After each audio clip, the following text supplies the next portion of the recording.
கிறிஸ்து இயேசுவுக்குள் மிகவும் அன்பாய் அழைக்கப்பட்டு தெரிந்து கொள்ளப்பட்ட அன்புக்குரிய சகோதர சகோதரிகளுக்கு நம்முடைய பிதாவாகிய தேவனுடைய நாமத்தினாலும் நமது ஆண்டவராகிய இயேசு கிறிஸ்துவின் நாமத்தினாலும் அன்பின் வாழ்த்துக்கள். நினைவு கூறுதலின் தியானங்கள்.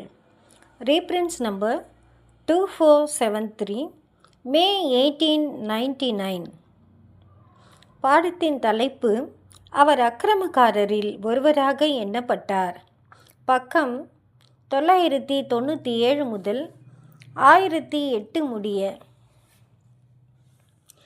ஆதார வசனம் யோவான் எழுதின சுவிசேஷம் 19வது அதிகாரம் 17 முதல் 30 வசனங்கள் முடிய. என்னில் அன்பு கூர்ந்து எனக்காக தம்மை தாமே ஒப்பு கொடுத்த தேவனுடைய குமாரன். கலாத்தியர் 2வது அதிகாரம் 20வது வசனம்.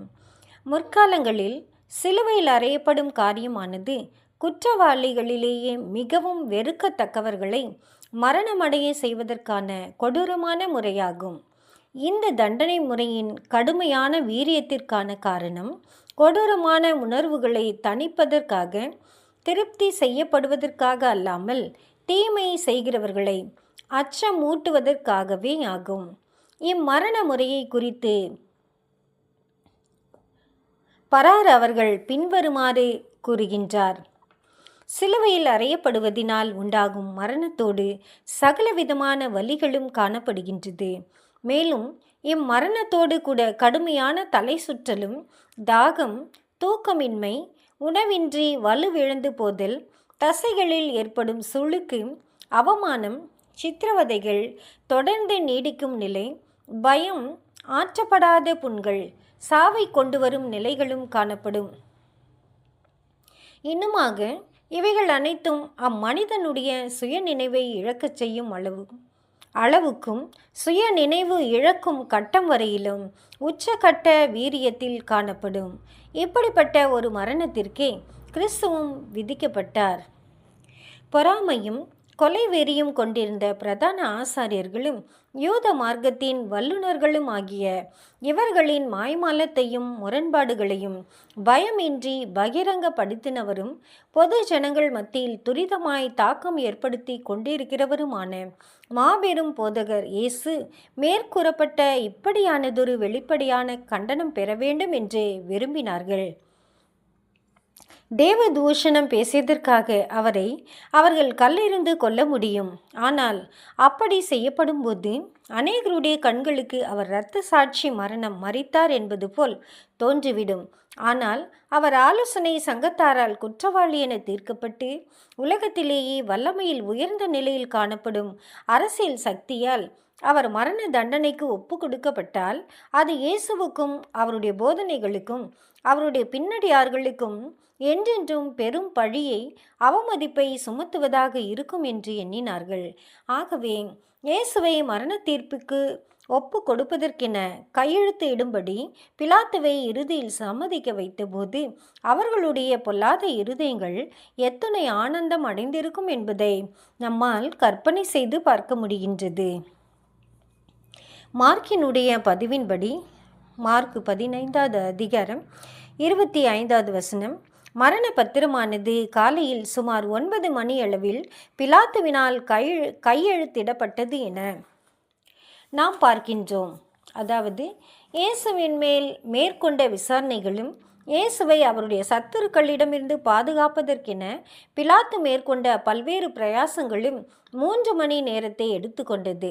தங்கள் சிலுவைகளை சுமந்து செல்லும் 2 கள்வர்கள் மற்றும் மரணத்திற்கு ஒப்பு கொடுக்கப்படும் நிலையிலிருந்து விடுதலையாக்கப்பட்ட பரபாஸ் என்னிடத்தில் இயேசு தமது சிலுவையை சுமந்து வந்ததுமாகிய ஊர்வலம் உடனடியாக புறப்பட்டது.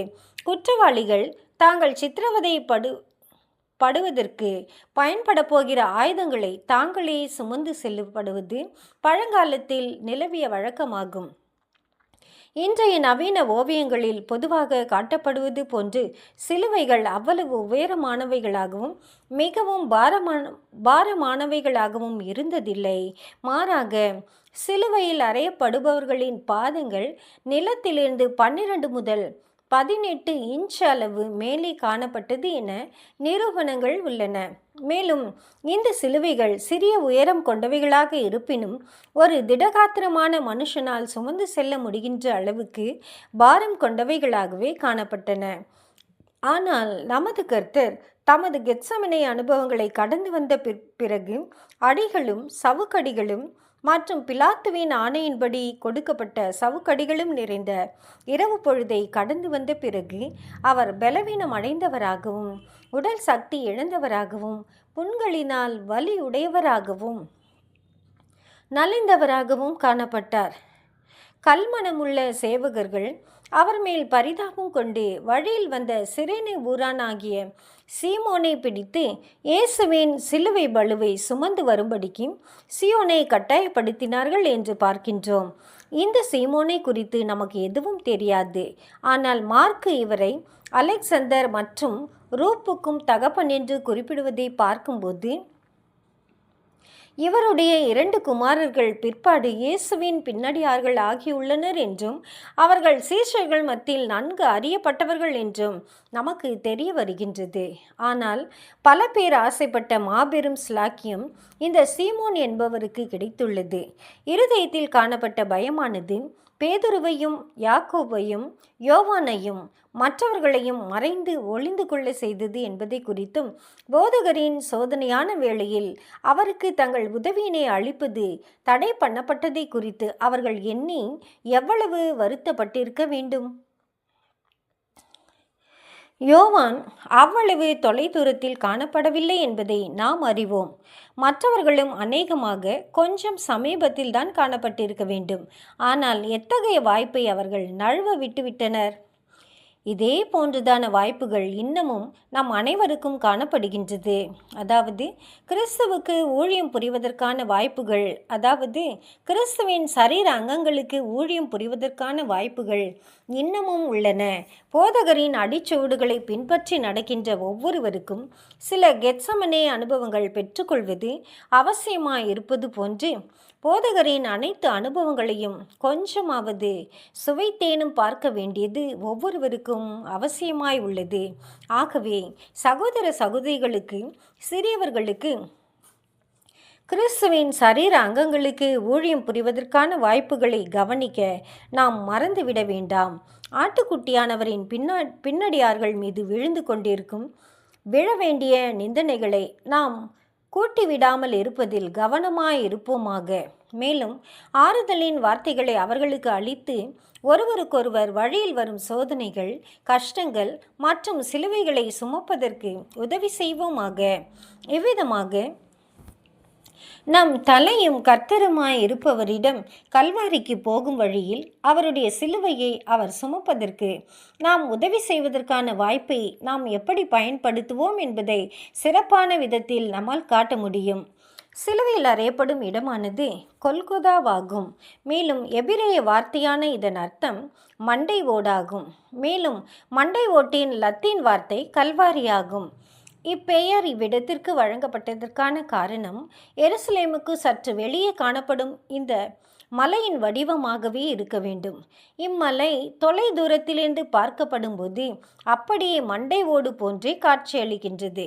இந்த கல்வாரிக்கு போகிற வழியில்தான் எருசலேமின் சில இரக்கம் நிறைந்த ஸ்திரீகளால்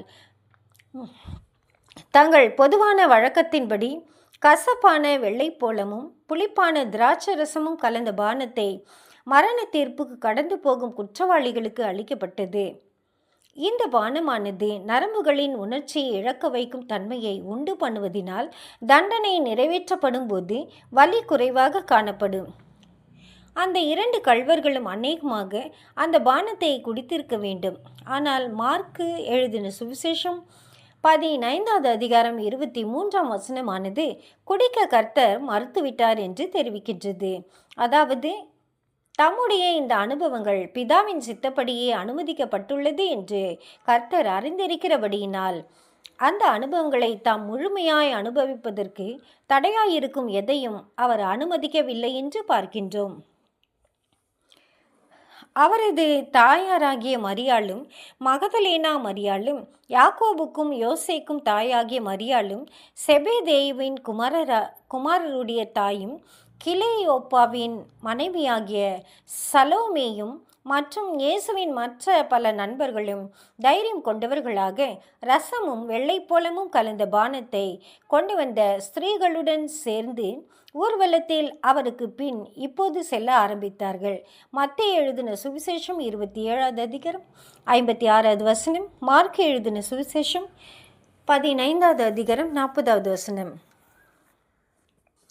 திரள் கூட்டமான ஜனங்களும் அவருக்காக புலம்பி அழுகிற ஸ்திரீகளும் அவருக்கு பின் சென்றார்கள். இயேசு அவர்கள் முகமாய் திரும்பி, எருசலேமின் குமாரத்திகளே, நீங்கள் எனக்காக அழாமல் உங்களுக்காகவும் உங்கள் பிள்ளைகளுக்காகவும் அழுங்கள். லூக்கா எழுதின சுவிசேஷம் 23வது அதிகாரம் 27 மற்றும் 28 வசனங்கள். இந்த வார்த்தைகள் யூத தேசம் மீது வரப்போகும் மாபெரும் உபத்திரவத்தின் காலங்களை தெரிவிக்கின்றதாய் காணப்படுகின்றது. பச்சை மரத்திற்கே இப்படி செய்தார்களானால் பட்ட மரத்திற்கு எப்படியாக செய்வார்கள் என்று அவரால் பேசப்பட்ட வார்த்தைகள் குறிப்பிடுவது என்னவெனில், உங்கள் வீடு உங்களுக்கு பாழாக்கி விடப்படும் என்று அவர் முன்னமே அறிவித்தது முதல் பிறகு இஸ்ரேல் தேசத்திற்கு 5 நாட்கள் மாத்திரமே அவகாசம் கொடுக்கப்பட்டிருக்க, மேலும் அவர்களுடைய பசுமை தன்மையும்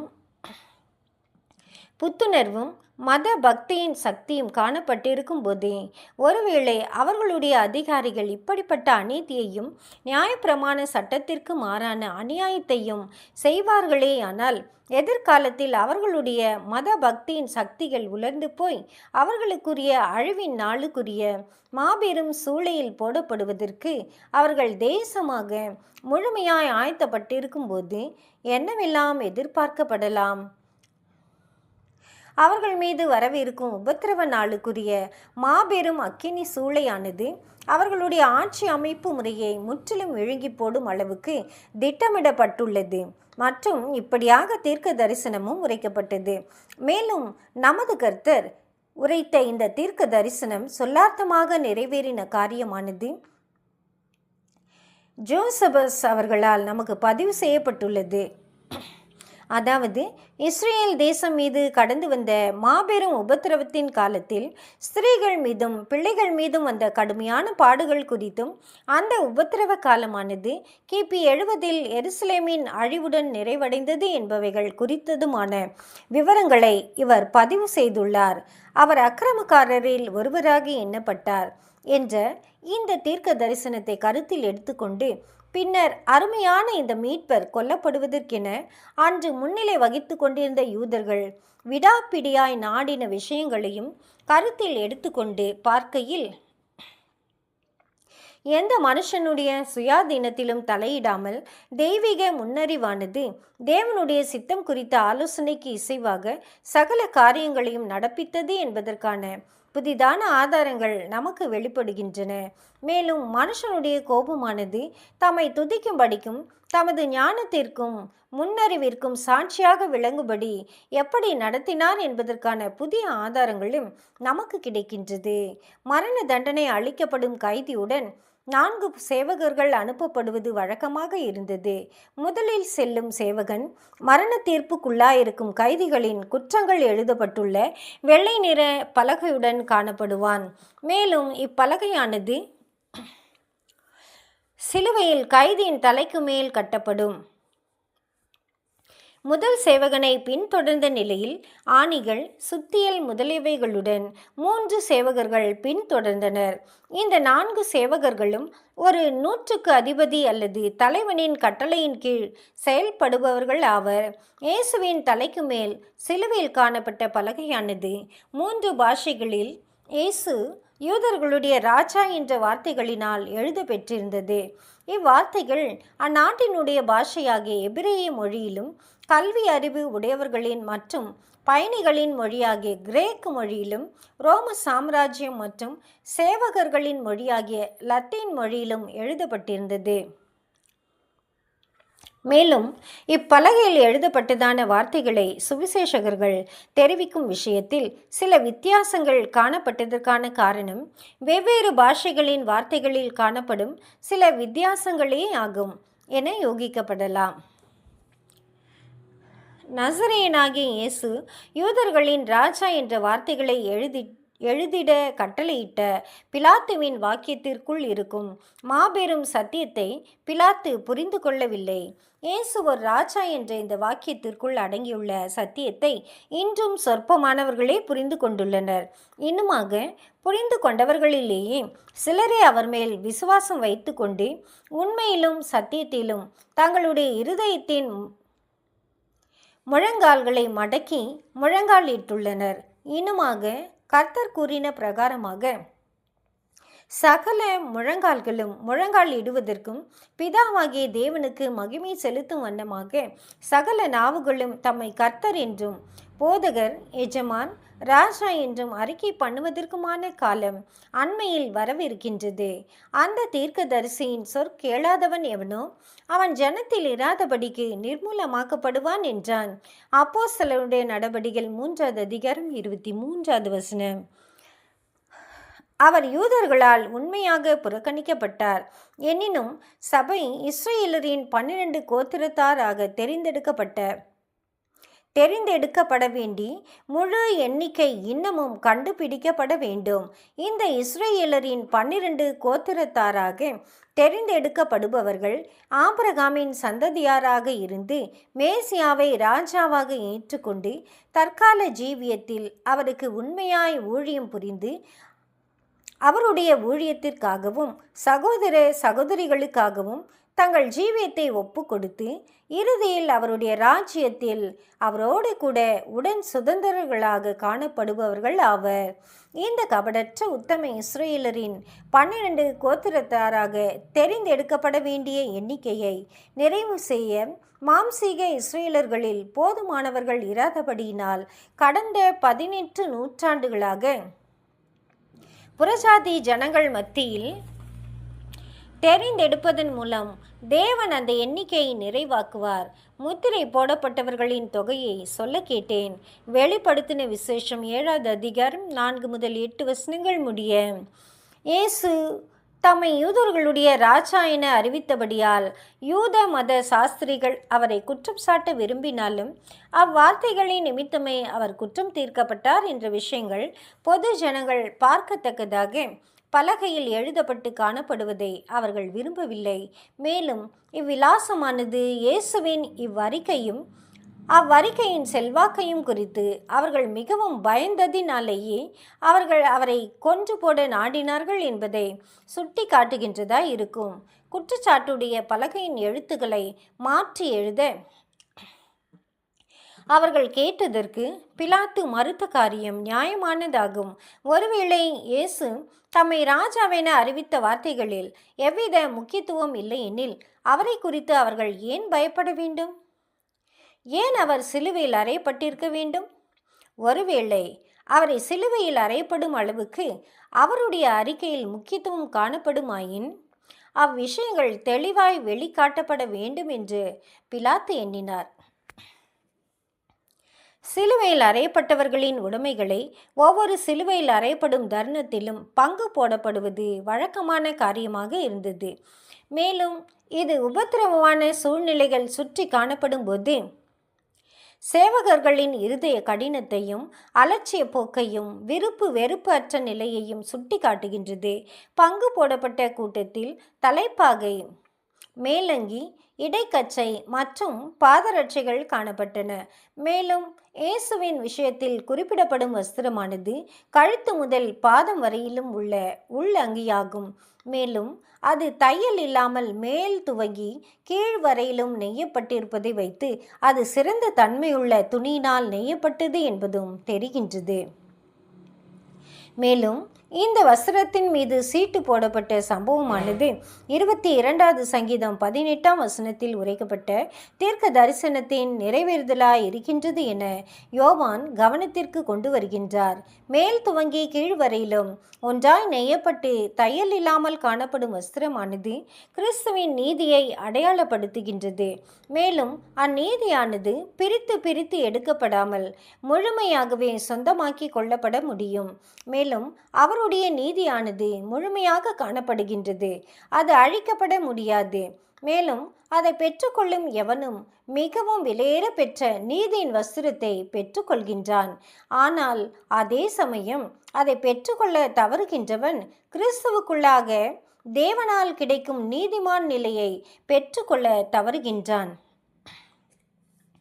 ஆனால் கர்த்தருடைய ஜனங்களுக்கு இந்த நீதியின் வஸ்திரமானது சீட்டு போடுவதன் மூலமாகவோ அல்லது தற்செயலாகவோ அல்லது சந்தர்ப்ப வசத்திலோ கிடைப்பதில்லை. வேத வாக்கியங்கள் சுட்டி காட்டுகின்ற பிரகாரமாக அது விசுவாசம் வைப்பதினால் காட்டுவதினால் பெறப்படுகின்றது. மேலும் விசுவாசித்தவைகளுக்கு கீழ்ப்படிதல் காட்டுவதன் மூலம் தக்க வைக்கப்படுகின்றது. இன்னுமாக சீட்டு போடப்படுவதினால் சிறுமந்தை வகுப்பாருக்கு மாத்திரமே கிடைக்கப்பெறும் கல்யாண வஸ்திரத்துக்கும் கூட இவ்வஸ்திரமானது அடையாளமாக கருதப்படலாம். இந்த சிறுமந்தையினரோ விசுவாசத்தின் மூலமாகவும் விடாமுயற்சியின் காரணமாகவும் கிறிஸ்துவனுடைய தையல் இல்லாத மற்றும் கரைதிரையற்ற நீதியினால் மூடி மறைக்கப்பட்டு அவருடைய சரீரத்தின் அங்கங்களாக ராஜ்யத்தை சுதந்தரித்து கொள்வார்கள். நேரம் செல்ல செல்ல அப்போஸ்தலனாகிய யோவானின் தைரியம் பெருகிற்று. மேலும் நமது கர்த்தர் சிலுவையில் தொங்கிக் கொண்டிருக்கும் போது யோவான் அவருக்கு அண்மையிலேயே, அதாவது பேசுவது கேட்பதற்குரிய தூரத்திலேயே காணப்படத்தக்கதாக முன்னே வந்து நின்று கொண்டிருந்தார். அநேகமாக கிலெயோப்பாவின் மனைவியை பார்த்தபோது இவர் தைரியம் அடைந்திருக்க வேண்டும். இந்த கிலெயோப்பாவின் மனைவி உறவினள் என்ற அனுமானம் காணப்படுகின்றது. போதகரை அன்பு கூர்ந்தவர்களும் அதே சமயம் அவருக்கு ஆறுதல் கொடுக்கவோ அல்லது அவரை விடுவிக்கவோ வலிமையற்றவர்களாக காணப்பட்டு அவருக்கான அனுதாபத்தினால் தங்கள் இருதயங்கள் நிறைய பெற்றிருப்பவர்களும் துக்கத்தினால் ஒன்று கூடினார்கள். நீர் மேசியாவானால் சிலுவையை விட்டு தாழ இறங்கி வாரும் என்று மற்றவர்கள் அவரை பரியாசம் பண்ணி கஷ்டப்படுத்தி கொண்டிருக்கையில் இவர்களோ இயேசுவின் நண்பர்கள் அழுது கொண்டு துக்கத்துடன் காணப்பட்டார்கள். நமது கர்த்தர் சிலுவையில் அறையப்பட்ட காரியமானது அவர் தம்மை மேசியாவென அறிவித்த விஷயங்களை பொறுத்தமட்டில் அவரை ஏமாற்று பேர்வழி என்றும் அவர் ஒரு வஞ்சகன் என்றும் நிரூபிக்கப்படுவதற்கு சிறந்த ஆதாரமாக காணப்படும் என்று அவருடைய சத்துருக்கள் எண்ணினார்கள் என்பதில் ஐயமில்லை.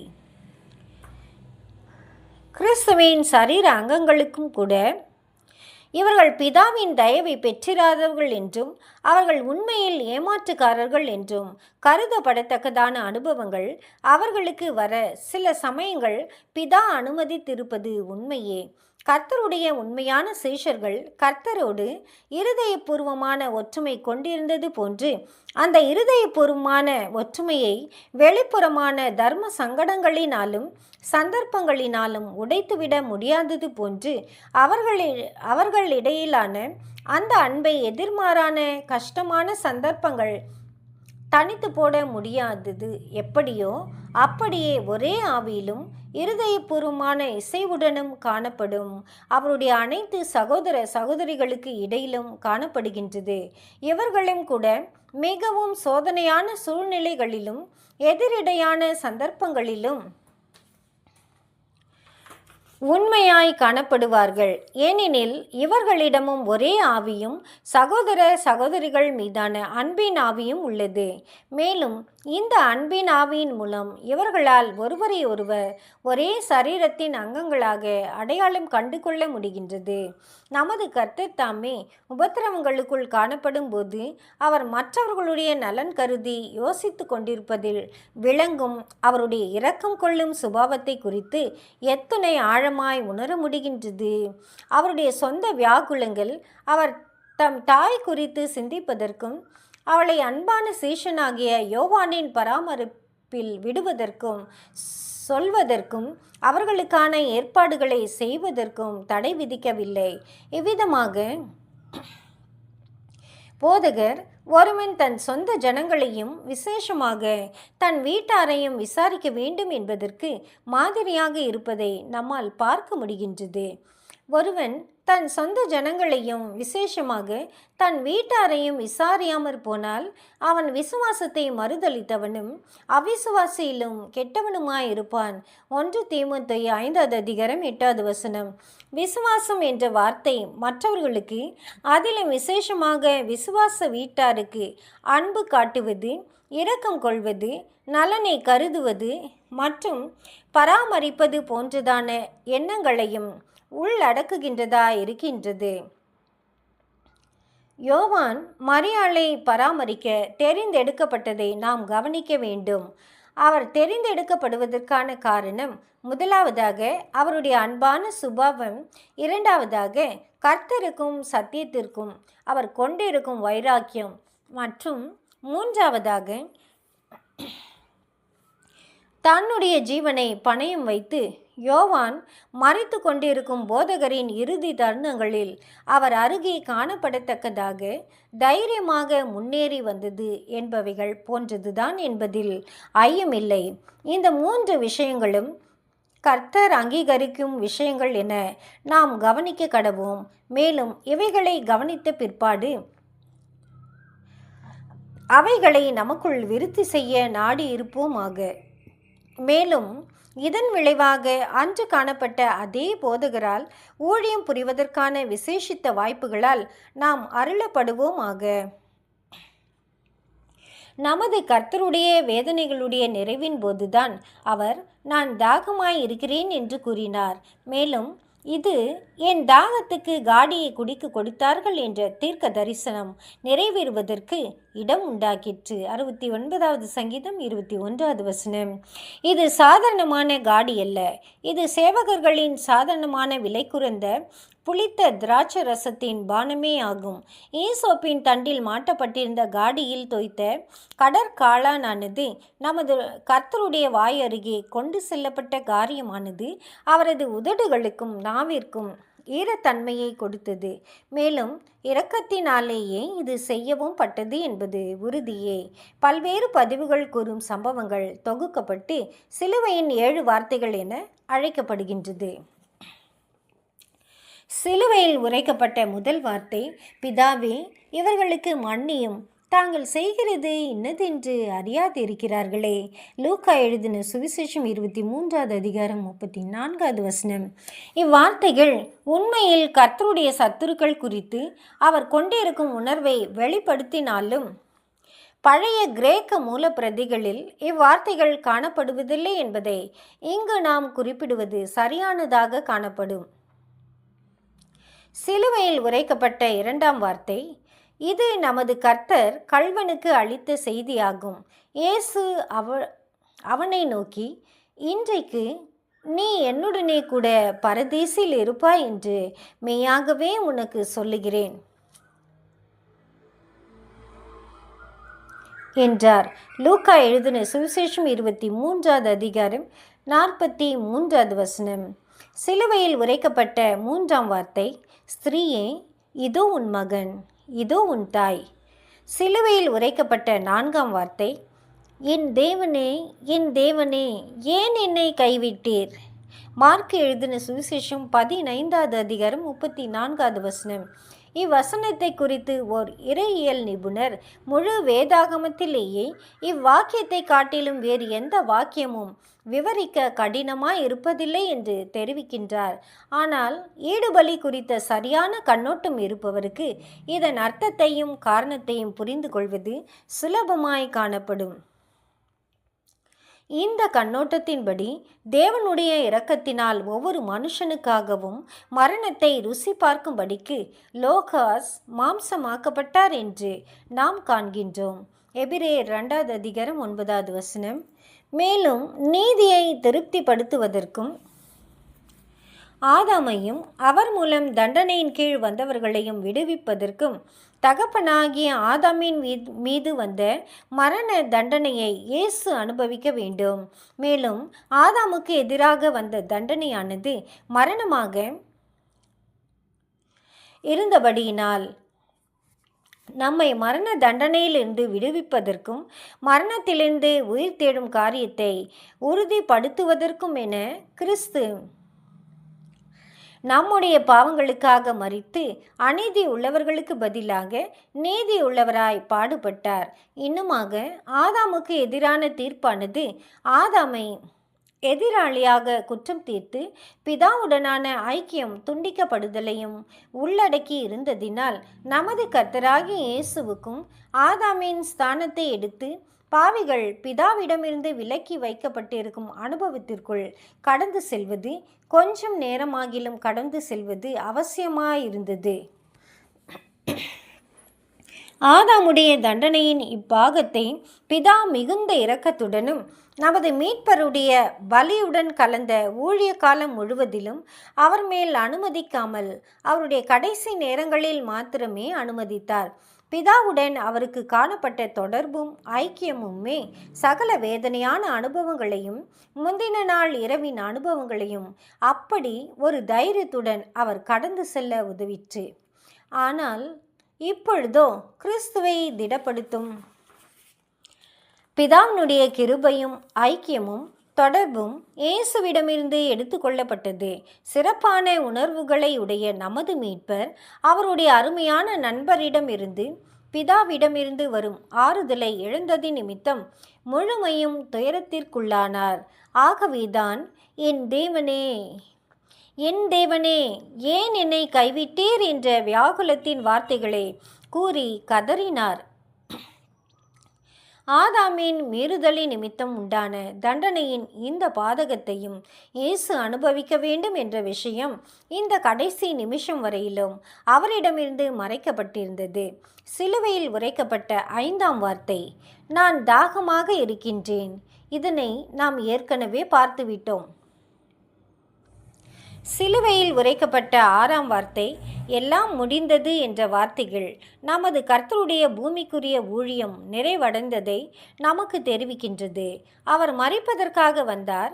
மரண தண்டனையின் தீர்ப்பின் கீழ் காணப்படும் ஆதாமின் சந்ததியை மீட்கவும் தம்முடைய விலையேற பெற்ற இரத்தத்தினால் தம்முடைய ஜீவனால் அவர்களை விலை கொடுத்து வாங்கவும் வந்தார். பிதாவின் திட்டத்திற்கு இசைவான இவ்வேலைக்கென அவர் தம்மையே அர்ப்பணம் செய்திருந்தார். மேலும் பிதா தம்மிடத்தில் ஒப்புவித்திருந்த வேலையை தாம் செய்து முடித்துவிட்டதாக தமது இறப்பிற்குரிய கடைசி மூச்சுவிடும் தருவாயில் அவரால் கூற முடிந்தது.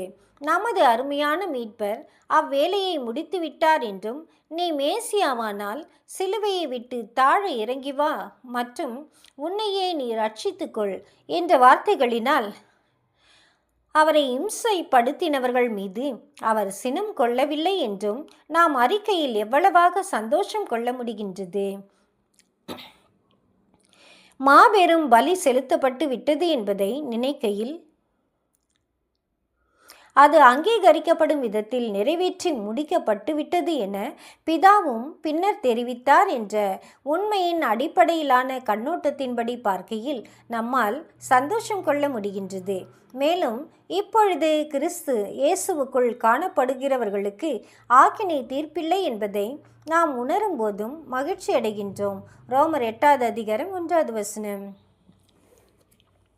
தேவனுடைய ஆட்டுக்குட்டியானவரின் நம்முடைய கர்த்தரின் பலியின் மூலம் 18 நூற்றாண்டுகளுக்கு முன்னதாகவே பாவ நிவாரண பலி நிறைவேற்றப்பட்டிருப்பினும் இன்னமும் நிறைவேற்றப்பட வேண்டிய மற்றும் ஒரு பாகமும் உள்ளது. தெய்வீக திட்டத்திற்கு இசைவாக நமது கர்த்தர் தம்முடைய சரீரமாகிய சபையானது கிறிஸ்துவின் பாடுகளில் குறைவானதை நிறைவேற்றுவதற்கு காத்து கொண்டிருக்கின்றார். கொலோசியர் 1வது அதிகாரம் 24வது வசனம். மேலும் கர்த்தருடைய வார்த்தையின் வெளிச்சத்தில் நம் விஷயத்தை நோட்டமிடுகையில் அவ்வேலையானது கிட்டத்தட்ட முடிவடைந்து விட்டது என்று நம்மால் கூற முடிகின்றது. வெகு சீக்கிரத்தில் கிறிஸ்துவின் சரீரத்தினுடைய கடைசி அங்கமானது தலையோடு சேர்ந்து நீதி நிமித்தம் பாடுபட்டு முடிவது சம்பவிக்கும். அப்பொழுது இந்த சுவிசேஷ யுகம் அல்லது பாவ நிவாரண நாளுக்குரிய பலி செலுத்தும் முழு வேலையும் நிறைவடைந்து பின்னர் மகிமையின் ஆசீர்வதித்தலின் ஆளுகை செய்தலின் சீர்தூக்குதலின் 1000 வருஷ அரசாட்சியின் யுகம் ஆரம்பிக்கும். மாபெரும் ஆசீர்வாதங்கள் மனுக்குலத்தின் மீது கடந்து வரும். அதாவது கல்வாரியில் நிறைவேற்றப்பட்ட விலை கிரயமாகிய மாபெரும் ஆசிர்வாதங்கள் மனுக்குலத்தின் மீது கடந்து வரும். நல்லது, உத்தமமும் உண்மையும் உள்ள ஊழியக்காரனே, கொஞ்சத்திலே உண்மையாயிருந்தாய், அநேகத்தின் மேல் உன்னை அதிகாரியாக வைப்பேன். உன் எஜமானுடைய சந்தோஷத்திற்குள் பிரவேசி என்ற வார்த்தைகளை எஜமான் கூறும் வரையிலும் போதகரின் அடிச்சுவடுகளில் நடந்து கொண்டிருக்கும் ஒவ்வொரு பின்னடியானும் தனது ஓட்டம் நிறைவடையும் தருணம் வரையிலும் சுயத்தை வெறுத்து செல்லும் பாதையில் பொறுமையுடனும் விடாமுயற்சியுடனும் காணப்படுவானாக. மத்தேயு எழுதின சுவிசேஷம் 25வது அதிகாரம் 21வது வசனம். சிலுவையில் உரைக்கப்பட்ட 7ஆம் வார்த்தை. இயேசு, பிதாவே, உம்முடைய கைகளில் என் ஆவியை ஒப்புவிக்கிறேன் என்று மகா சத்தமாய் கூப்பிட்டு சொன்னார். இப்படி சொல்லி ஜீவனை விட்டார். லூக்கா எழுதின சுவிசேஷம் 23வது அதிகாரம் 46வது வசனம். இங்கு பேசப்பட்ட வார்த்தைகளான நமது கர்த்தருடைய கடைசி வார்த்தைகள் 31வது சங்கீதம் 5ஆம் வசனமே ஆகும். வேறு வார்த்தைகளில் சொல்ல வேண்டுமெனில், அவர் இவ்விதமாகவே தம்மை சத்தியம் மற்றும் கிருபையின் பிதாவினிடத்தில் ஒப்பு கொடுப்பார் என்பது ஏற்கனவே முன்னுரைக்கப்பட்டுள்ளது. நமது கர்த்தர் அநேகம் பாவிகளுக்கான ஈடுபலியாக தம்முடைய மனுஷீக ஜீவனை ஒப்பு கொடுப்பதை நிறைவேற்றிவிட்டார். அவருடைய விசுவாசம், கீழ்ப்படிதல் மற்றும் பலிக்கான பலனாக அவருக்கு உயர்வான தளத்தில் ஒரு புதிய ஜீவனை பிதா அவருக்கு வாக்களித்துள்ளார்.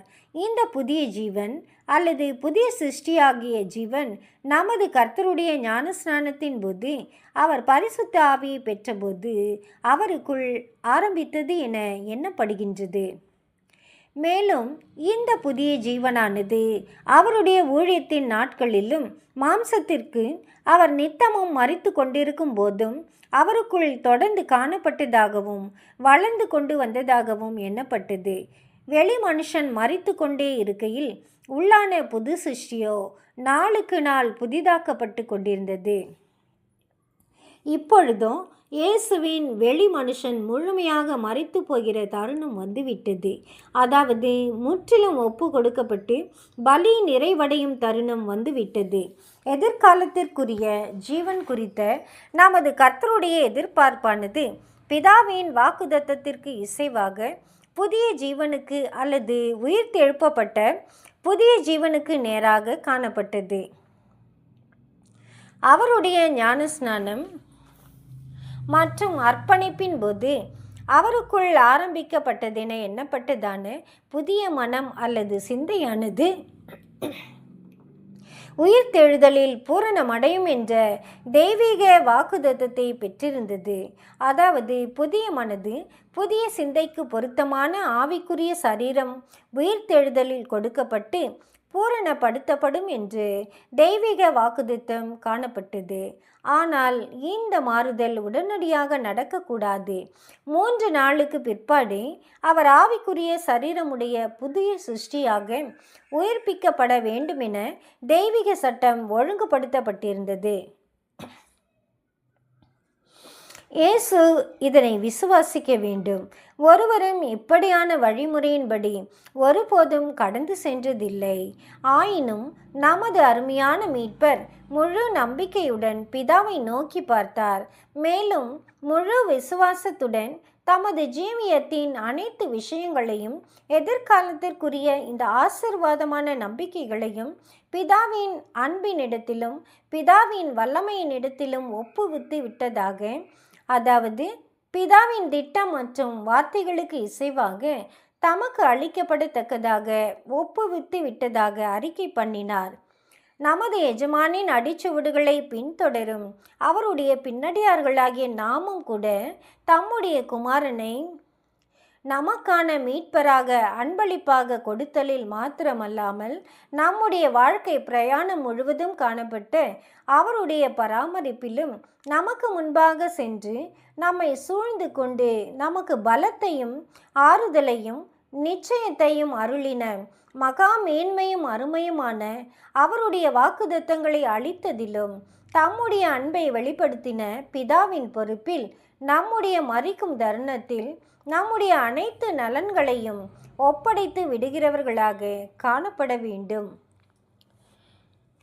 தேவன் தாமே இந்த வார்த்தைகளை ஆசிர்வதிப்பாராக. ஆமேன்.